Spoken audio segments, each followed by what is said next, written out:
Hey everybody, my name is Jonathan Kaur, and in today's marketing talk, I have the pleasure of speaking to a senior marketing professional with a background in the sports industry. My guest today, Cristi Zuk, has been in the marketing field for 14 years now, working both as an in-house marketer and in the agency space, working alongside companies such as Samsung and AT&T. She has also been a guest lecturer at Seattle University and San Diego State University, speaking on all things sports business. Thanks for hopping on this call, Cristi. My pleasure. Thanks for having me, Jonathan. Awesome. Well, let's kick this off. So normally I ask every guest the same question about, how COVID has affected them. And my first question actually is in line with that, but it's more pointed at a recent post that you post, I believe, within the last week or so on LinkedIn titled, "I will not let 2020 kick my ass." So my question to you is, would you mind briefly describing what it was about and why you decided to write it? Yeah, absolutely. So, admittedly, 2020 has gotten off to a bit of a rocky start for me. Um, I lost my job at Visus, which was a sports technology company in Seattle, right around the beginning of the year due to them unfortunately going out of business.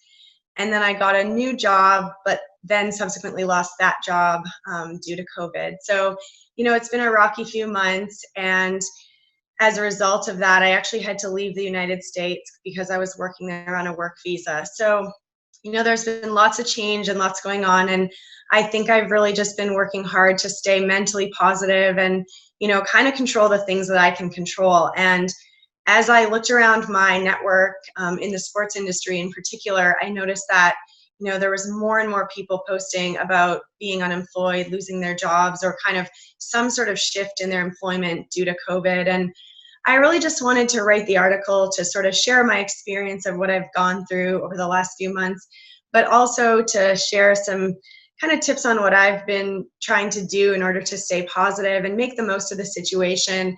And also just to let everybody know, that in community is where we'll find strength, and that if anyone could use a hand with anything, that they should feel free to reach out to me. So, yeah.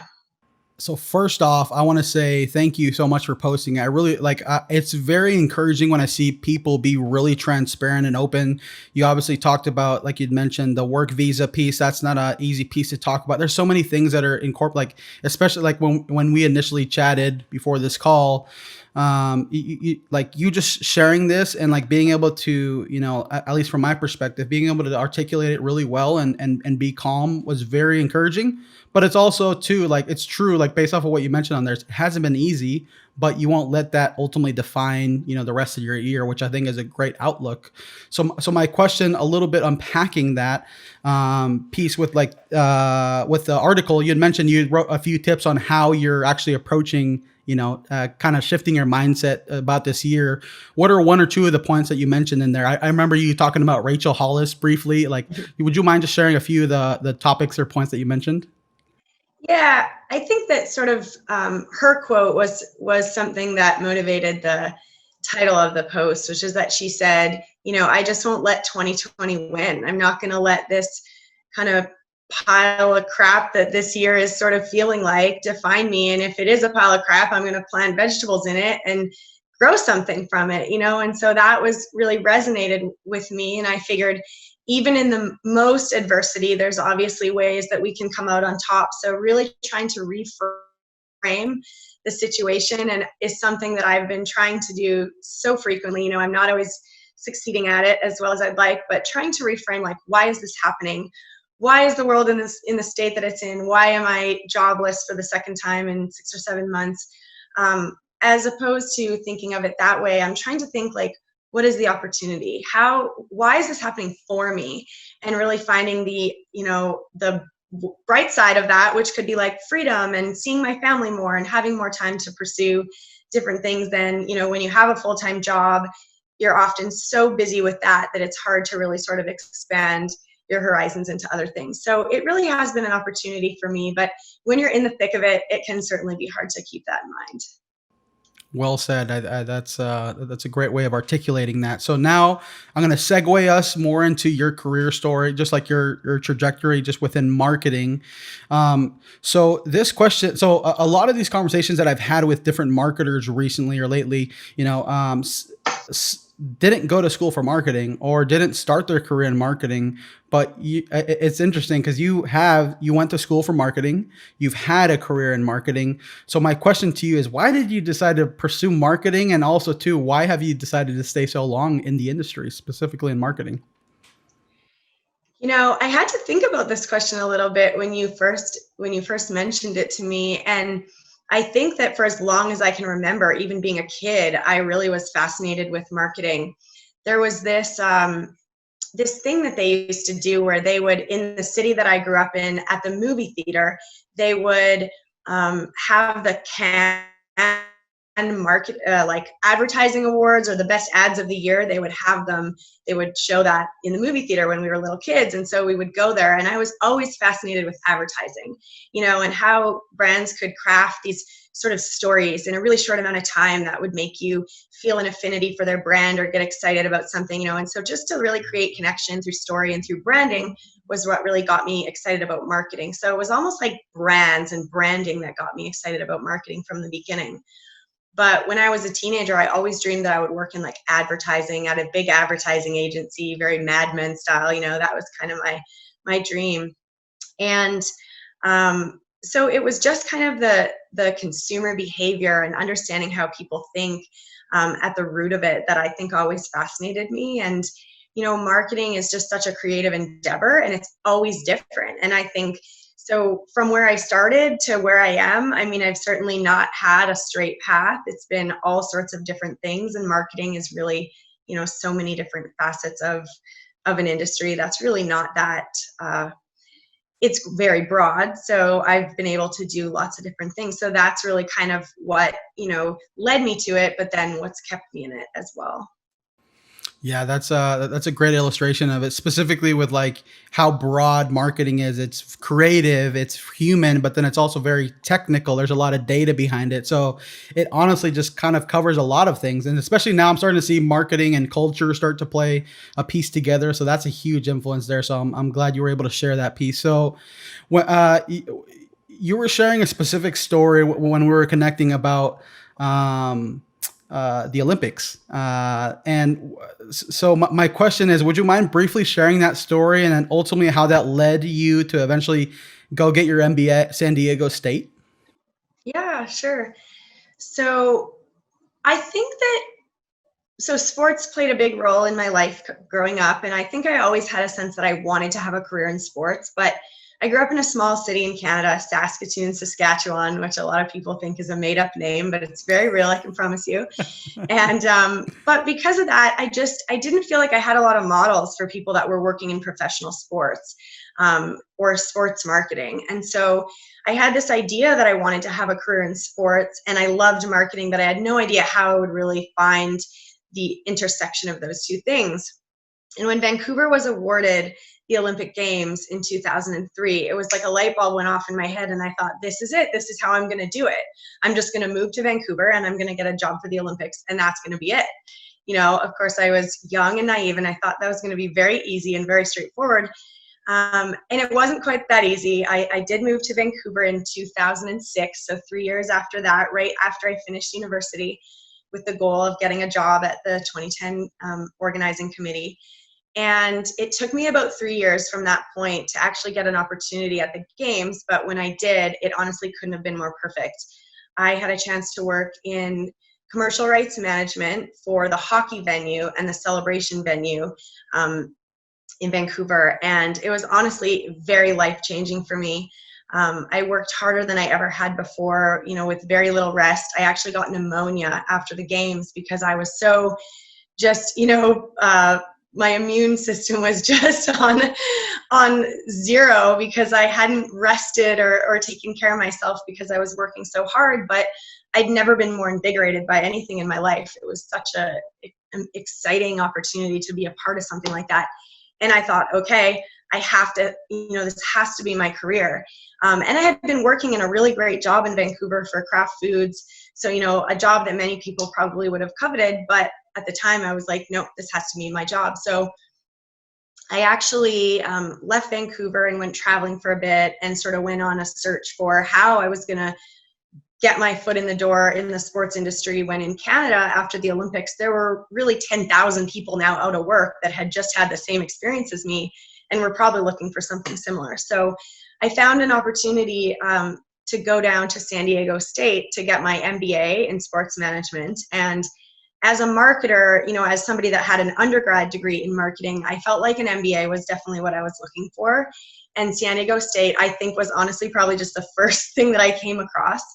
I did come across, obviously, a couple other schools that I looked at, but as somebody from Saskatoon, Saskatchewan, where it's 40 below in the winter, the chance to live in San Diego was pretty exciting for me. So I really jumped on that, and I really only applied to that one program. I was kind of all in on that. I thought that was what I really wanted to do. And so, I went down there the following year in 2011 and got my MBA from San Diego State.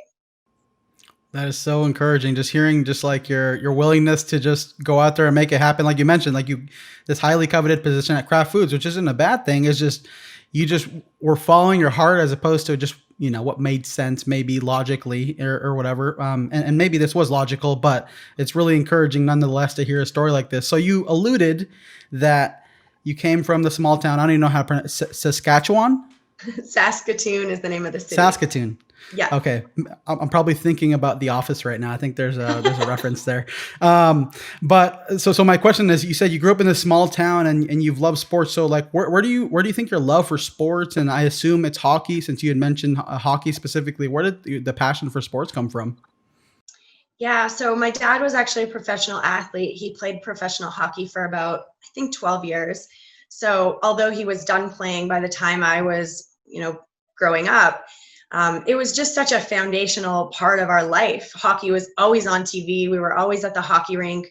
My brother played hockey as well, and ended following in his footsteps and playing in college at Princeton, and then professionally for a brief period as well. So, it was just something that we were always around. And although I didn't play hockey, I did play a lot of sports. I did gymnastics when I was young. I was, did dancing. I played soccer very competitively, all the way up to attending nationals and winning a number of provincial championships in Canada.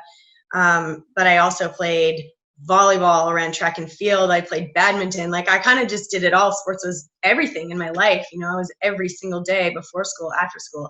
Sports was life. So, I think that I came by that honestly with my upbringing and my family, but it was certainly something that I really had a passion for too.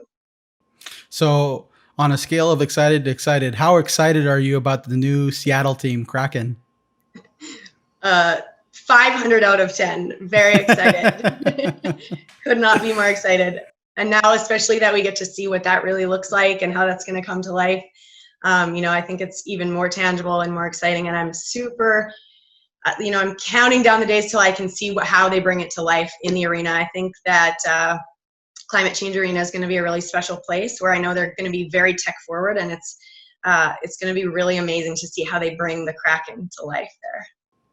Yep, I'm excited. Me and my buddies are already talking about buying or ordering jerseys, so we're stoked as well. So when I was looking through your LinkedIn, you had mentioned you work for Kraft. You work for several companies just over the course of your career. The piece I kind of want to put a little bit of emphasis or focus on is, usually when I look at people's volunteer experience, they tend to have one, maybe two experiences listed on there. And it's usually, for a shorter period of time, which isn't bad. Volunteering is great.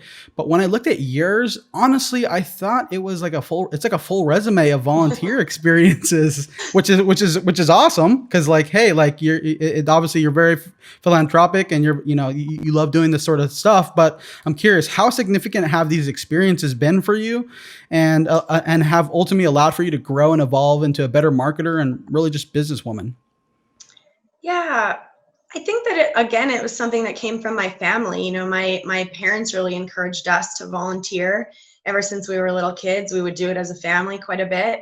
We built houses with Habitat for Humanity, and we would volunteer at Christmas to raise money for families in need and stuff like that. So it was just something that I think was always really important to me. It was instilled in me from childhood. But as I kind of grew up and started my career, I really wanted to find ways, like I said, to get my foot in the door in the sports industry. And one of the ways that people kind of kept mentioning to me was to volunteer. And that's actually how I ended up getting my position at the Olympics was, I had applied for honestly so many jobs at the games before I ended up getting the position that I did. But one of the friends that I knew that was actually working at Vaynerchuk mentioned, there's a lot of kind of trial events coming to Vancouver in the year leading up to the games. So what if you volunteered at those trial events to kind of get to know some of the people in the organization and whatnot? And so I did that, and that was the best advice, that I ever got in that realm. But I think beyond that, so that certainly changed my life. I mean, that changed the whole course of the rest of my career. But beyond that, I think it's just so great to give back, and it's something that I really feel so strongly about, whether it's volunteering, whether it's mentorship. I always think that you really get a lot more out of it than you put in. So I've been lucky to have that instilled in me from a young age, but I continue to do it whenever I get the chance, because I think it honestly feels good, but you never know the doors that it will open. Like you could meet somebody really amazing that could give you an opportunity, or really, and if nothing else, you've just done something nice for humanity. So I try to do it as much as I can. Great. So let's assume there is a young, let's say freshly out of college marketer out there, maybe within their first few years of marketing. How would you advise them find like some volunteer opportunities? Like what are the best ways that have been effective for you? Yeah, I think honestly, just figuring out what it is that you're excited about. When it came to the Olympics, that was something I was super passionate about, but it could be really anything that's going on in your city. If you're interested in sports, finding sports events that are happening, whether it's like a, kind of an amateur league, and just reaching out to somebody in an area that you're excited about. If it's operations, if it's marketing, if it's, fundraising for something, people always need help. And it's not always easy to get your foot in the door, even as a volunteer. So it's something that I kind of recommend people approaching almost as if it's a job, really doing a good job of kind of putting together a little bio or something that says, here's how I can add value to your organization. And I'm a student and I'm looking to get experience, or your field is just something that I'm really excited about and would love to gain insight and experience in. And I would love to offer my services for free. And I think that people can always use more help. There's sometimes restrictions to allowing people to help for free, but it's usually something that I think is well received. And I'm not entirely certain of like what the website would be called, but I know there are resources as well, that if you just, don't know where to start and want to find a way to give back in your community, there are definitely resources like websites that allow you to, put your information in, almost like a job finder site where you can put your info in, and then you can search for opportunities based on your interests and your location. Awesome. Thank you so much for sharing that. That's very practical and very applicable. So you in the intro, I'd mentioned you have experience both as an in-house marketer and an agency in the agency space. Which which one do you prefer more, or which one do you lean towards more, and why specifically? I think I have spent more time in my career on the agency side, so it's probably the side that feels a little bit more familiar to me. But that said, I think the in-house side has been the most exciting for me, where I've learned the most, and that's probably because I've spent less time there. But they both have so many good qualities. There's pros and cons to both. I don't know that I could say that I prefer one or the over the other. I think each opportunity has had for me some really amazing elements to it. But I think what I love the most about the agency side is that it's always changing and always dynamic. In a career, I spent about 8 years at Wasserman, and over that time, I probably worked with 50 clients, and had the opportunity to do such diverse things and learn so many diverse skills that when you work sometimes at a brand in one role, unless you're getting an opportunity to really grow and try new roles quite frequently, I think you can get stagnant more quickly. Whereas on the agency side, there's always opportunities to do new things and learn new things. So I always, say that it was almost like I had like 4 or 5 jobs over the course of the 8 years because I really had such diverse experiences. But then on the brand side, what I really loved about that opportunity, both when I was kind of embedded at Samsung and acted like an in-house person, and when I worked at Visis leading hockey marketing there, I just loved the ownership that I got. I loved how, it was really on me to come up with the plan and then to execute the plan. And those, both the kind of like ownership, as I said, and the results were something that you were responsible for, and you could really feel like I did that. So there's, when you're an agency person and you're supporting it, of course you're a part of it. But I think when you're the brand owner on the in-house side, it's a little bit more yours, your baby. And so that's always really fun. It's interesting because I've been noticing a lot more. When I was looking for a job a few months ago, I'd noticed, agency experience is preferred or encouraged, stuff like that. Like it's very valuable to a lot of brands when they're looking for in-house people, just because of Mhm. that, diverse, scope of experience. So I'm curious if there was a younger, or like I mentioned before, a recently graduated marketer, would you advise them to go the route of finding an agency, getting experience with a whole bunch of companies and different roles, or vice versa, starting with the brand and then eventually going like, which one do you think would be more beneficial in this day and age for younger marketers?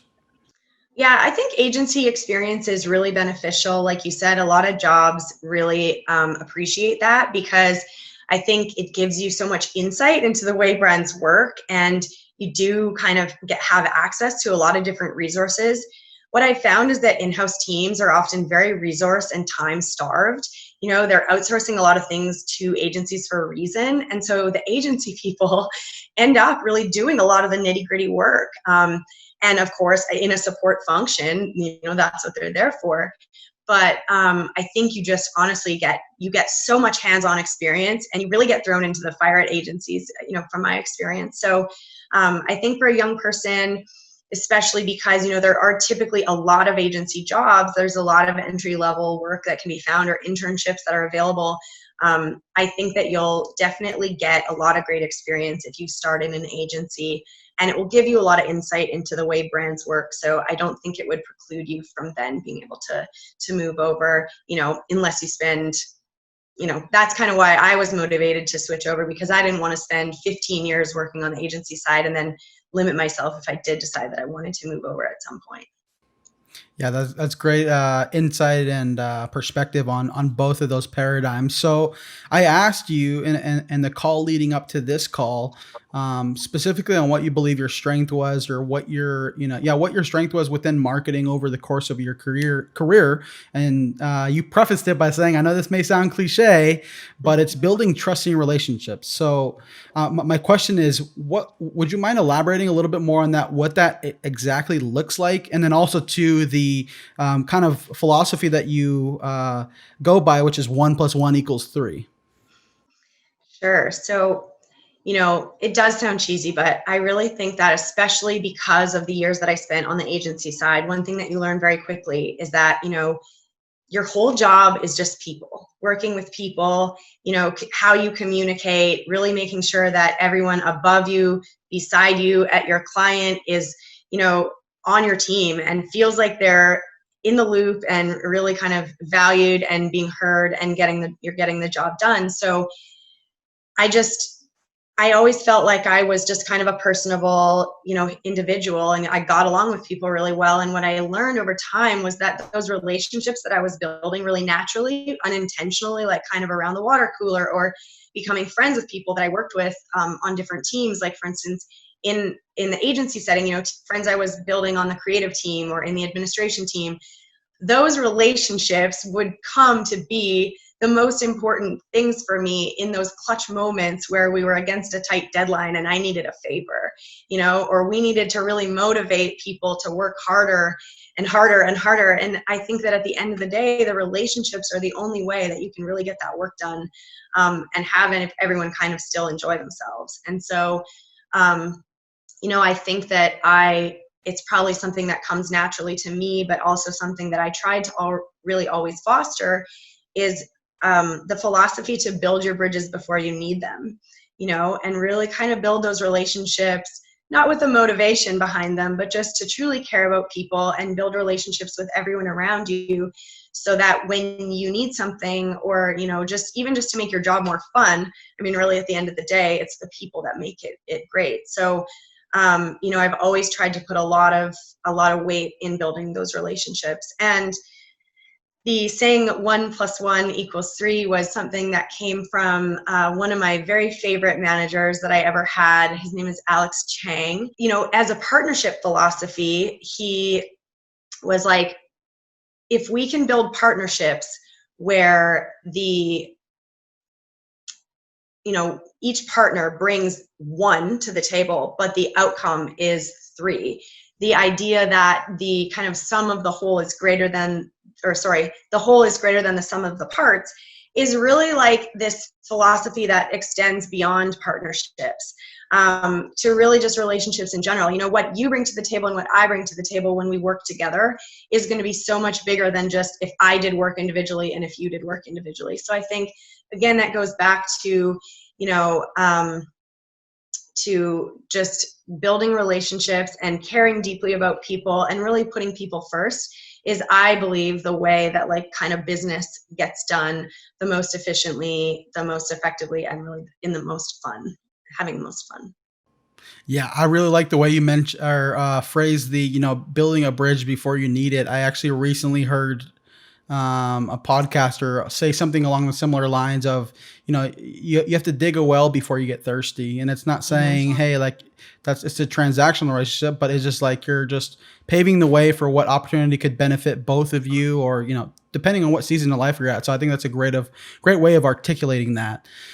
Um, as we get towards the end of this conversation, one of the things I wanted to highlight specifically, when we had our call leading up to this interview today was, I picked up on you talking about your dad a lot. You talked about him within sports, within business. There's some venture, his own, business and ventures that he has right now going. From my perspective, it seemed like he's been very significant in your life. You can correct me if I'm right or wrong, but my question is, what sort of impact has he had on your life when it comes to your love for sports, for marketing, and really just following your dreams?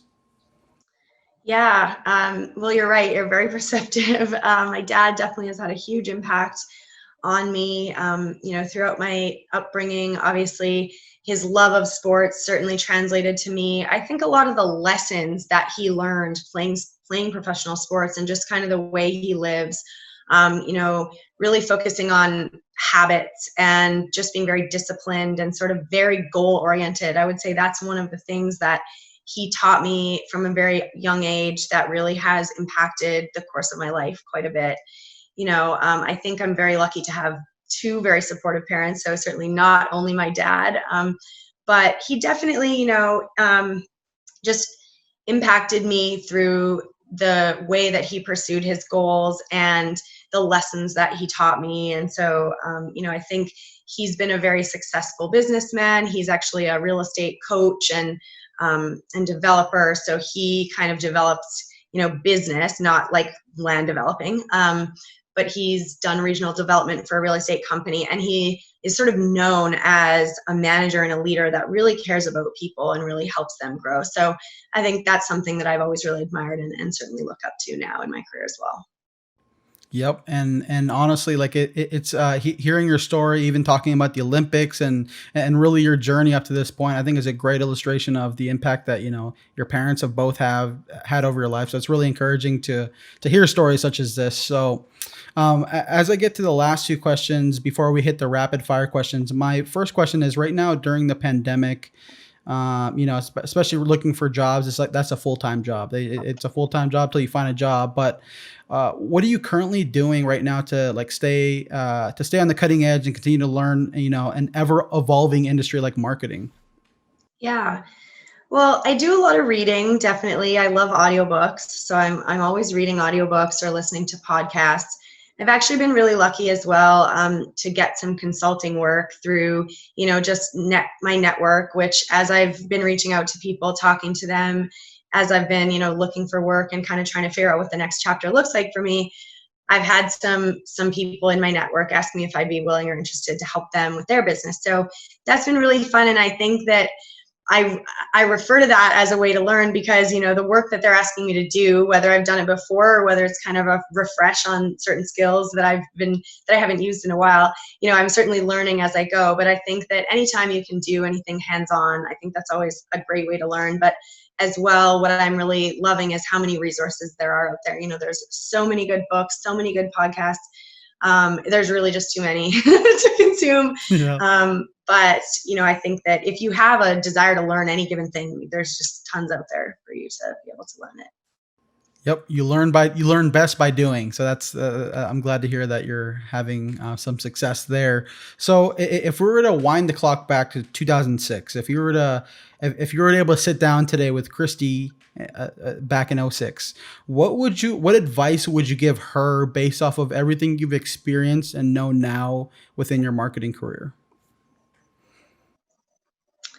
It's less related to marketing specifically, and more just related to sort of career. And again, it goes back to people. And it's something that when I do speak at San Diego State or at Seattle U, as I have, one of the pieces of advice that I often get asked and I love to share is that I think that one of the most important things you can do early on in your career is choose the right manager. And, you may have seen this said other places before, like people don't leave jobs, they leave managers or bosses. And I've found that as I've kind of looked at my colleagues and at my friends and at their careers and the opportunities that different people have had, one thing that I found is that the people that had managers early in their careers that really believed in them, no matter what their job was, it could have been something they were totally unqualified for, but they just met somebody somehow that just believed in them as a person and gave them an opportunity. Those people typically had a very a trajectory filled with a lot of opportunities to learn and grow, and they continue to find people that believed in them and whatnot. So I think for me, I would go back in time and I would, not to say that I didn't have some great managers, but that's the piece of advice that I would give my youngest self is don't worry so much about finding the right job, doing the exact thing that you think you want to do, because you have plenty of time for that. Find a manager, in an area that's relevant to you or relatively interesting to you, but just really find that manager that believes in people, that wants to develop people, and that can be somebody to really support you and help you grow in the early stages of your career, because I think that is incredibly important and will make all the difference for people in their future years. Yeah, that's great. So would you also like put the manager role under the also mentoring you in the process? Would you also? Yeah, I think mentorship is so important. And I've been lucky to be involved in the last few years in a formal mentorship program, both as a mentee and then now as a mentor through WISE, which is Women in Sports and Events. And it's a great organization for women, especially in Seattle. If anyone's interested in joining, I highly recommend it. But I never had any formal mentors prior to that, and I think that it's something that I could have benefited from had I had the opportunity to have kind of a little bit more of a deeper mentorship relationship. But I was lucky to have some great, managers or other kind of peer coworkers who are a little more senior than me that definitely gave me great advice and looked out for me and stuff like that. So I think if you can find them, whether through informal opportunities or formal opportunities, certainly when you're young, people are usually so willing to help, and to just reach out to people and ask them for a little bit of their time for advice or whatnot, and sort of see where it evolves. It might evolve into something formal or more structured, and it might just be like a one-time thing. But I think that those pieces of advice and kind of guidance from people that have been down the path is really invaluable for sure. Great. Awesome. Well, great advice there for yourself and really just anybody listening who is, recently starting off in marketing. So I'm going to transition now into the last part of this conversation, which is a rapid fire questions. So to kick it off, my first question is, what is your current favorite marketing tool or software?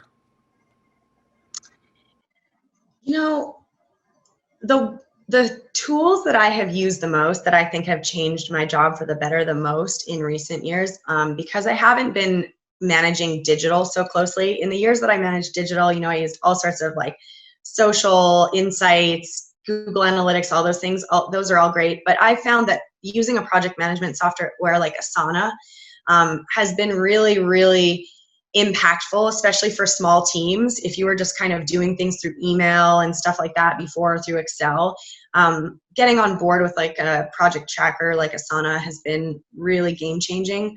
And then also honestly just Slack. Like years ago before Slack, like work was so different and honestly so much harder. And I think Slack is a great tool. And I know, for small teams, it can seem like maybe it's not necessary, but between Asana and Slack, I think those things have made working easier and better and more efficient. And so those are some of the tools that I really love right now. Great. What has been a favorite online marketing course you've taken? Whether it was during your undergrad or maybe even within the past few years. So I haven't taken any, kind of longer term courses since I did my MBA. But I do love to engage with like the LinkedIn content. There's a lot of great learning tools on LinkedIn. You can even do the courses where you can do the little tests to see if you can get like the badge. But I think that if you use the resources, you can really learn some new skills through LinkedIn. So I think that's a great source. Things like Masterclass. I've done a lot of Masterclass courses, just kind of one-offs, but to learn, get a little deeper insight on things. And one thing that I also really have been doing lately, especially during the pandemic, is I've been trying to broaden my horizons and learn things that are a little bit outside of marketing, especially when you're working. I think, you consume so many emails and you are always living and breathing your career and your job in a way that I think you can forget to learn other things that can actually really impact the way that you work as well. So I've actually been taking a course through a company called the Handel Group, which is a sort of leadership and coaching company. And I've been finding that really, really insightful and helpful for me as a people manager and just as a human being to kind of learn the concept of leadership and coaching as well. So I think, although not specifically marketing, I think there's other ways that people can continue to learn and improve their careers as well, even if it's not kind of so specific to marketing. It's all correlated. I realize having a lot of conversations. I've talked to musicians. I've talked to different people who have other background experience, and it all helps everything. It's all intertwined. So I'm glad you shared those courses there. So now, what has been your favorite business and or marketing book? One of my very favorites that continues to stand out in my mind, even though I read it years ago, is the book Good to Great. I think the idea of good being the enemy of great and always really seeking greatness is something that sticks with me. But one that I read recently also that I think is very appropriate for right now is the book called Grit by Angela Duckworth. I know it's a little lesser known, but it was a book that resonated with me so deeply. And I think that in a time where people really need to persevere probably more than ever, whether they're employed or unemployed or just trying to deal with working from home with their kids, all sorts of things going on. I think grit is something that, we can all use a little bit more of, but it's an element of myself that I'm really proud, to sort of feel like I have grit, and reading that book, kind of helped me understand how to even deepen that as well. So I highly recommend that book to anybody who is looking for something like that. Yeah, I've heard a lot of great things about that book, so I'll for sure link that in the description down below. So now the last question is, who has been your favorite marketer, either someone you know personally or somebody you've admired from afar? So I really still, although it's kind of probably an old answer at this point, I really love Vaynerchuk. He's so raw, he's so real, and his approach continues to evolve, like from 10 years ago or whenever he kind of came on the scene, when it was really kind of just about social and whatnot. I mean, he's built a media empire. He's just done an amazing job. So whether you're listening to what he's actually saying about content and stuff, or whether you're just looking at him as a business person, I think he's done an amazing job. And he certainly is someone that continues to inspire me.